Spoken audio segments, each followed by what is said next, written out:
تعالیٰ علیہ اپنی درسگاہ میں بچوں کو علم دین فقہ کی کتاب پڑھا رہے ہیں، حدیث کی کتاب پڑھا رہے ہیں، تفسیر کی کتاب پڑھا رہے ہیں۔ ایک ملنگ جن کے جسم پر پھٹے پرانے کپڑے ہیں، جن کے جسم پر ایک پراگندہ لباس ہے، جن کے بال بکھرے ہوئے ہیں، اللہ اللہ اللہ اس مدرسے کی چار دیواری کے اندر آ جاتے ہیں۔ اور جب مولانا روم کے سامنے آئے، آپ آنے کے بعد میں آپ نے ارشاد فرمایا، شمس تبریز آئے، ان کا نام شمس تبریز تھا۔ جب وہ آئے، آنے کے بعد میں آپ نے ارشاد فرمایا، مولانا یہ کیا ہے جو پڑھا رہے ہو؟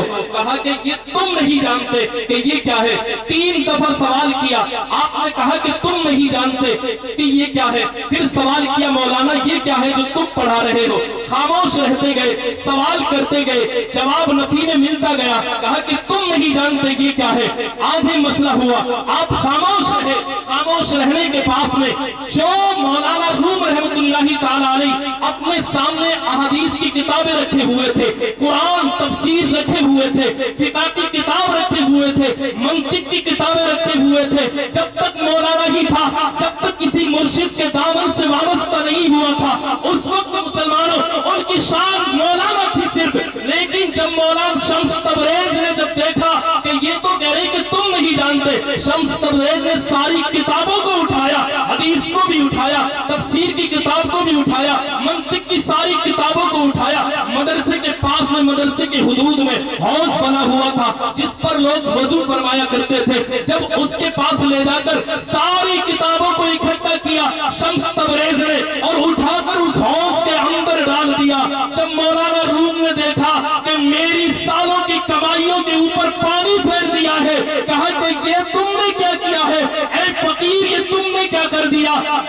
جن کتابوں کو میں نے سالوں سے تیار کر جن کو میں نے محفوظ رکھا ہے، اگر ایک ٹپکا پڑ جائے تو ساری کتاب ختم ہو جائے۔ تم نے تو ساری کتب کو ہی، ساری کتابوں کو پانی کے اندر ڈبو کر رکھ دیا ہے۔ تم نے میری ساری زندگی کا اثاثہ ختم کر دیا ہے۔ مولانا روم نے کہا، اس ملنگ کو، اس فقیر کو پکڑ لو، انہوں نے ہماری ساری محنتیں بیکار کر دی ہے۔ اللہ اللہ جو حضرت مولانا روم رحمت اللہ تعالیٰ علیہ نے کہا کہ اس ملنگ کو پکڑ لو۔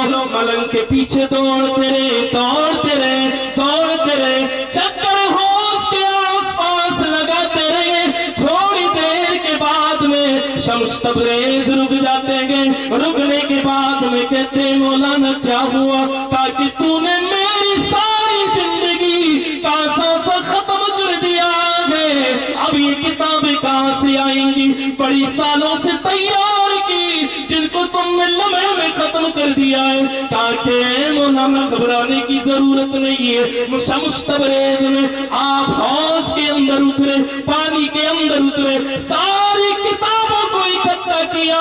شمس تبریز نے جب پانی سے باہر نکالا تو ان کتابوں کے اندر مولانا روم فرماتے، قسم ہے رب ذوالجلال کی، جب میری آنکھوں نے دیکھا تو میں یہ سوچ رہا تھا کہ یہ ساری کتابیں ختم ہو چکی ہیں، لیکن جب میری آنکھوں نے دیکھا تھا تو اس کتابوں کے اندر سے پانی نہیں بلکہ ریت جھڑ رہا تھا۔ سبحان اللہ، سبحان اللہ۔ تب مولانا شمس تبریز رحمت اللہ تعالیٰ نے تب ارشاد فرمایا، جب مولانا روم نے کہا کہ اے ملنگ فقیر یہ کیا ہے، تب شمس تبریز رحمت اللہ تعالیٰ نے فرمایا، کہا کہ تم نے کہا تھا کہ تم اس کو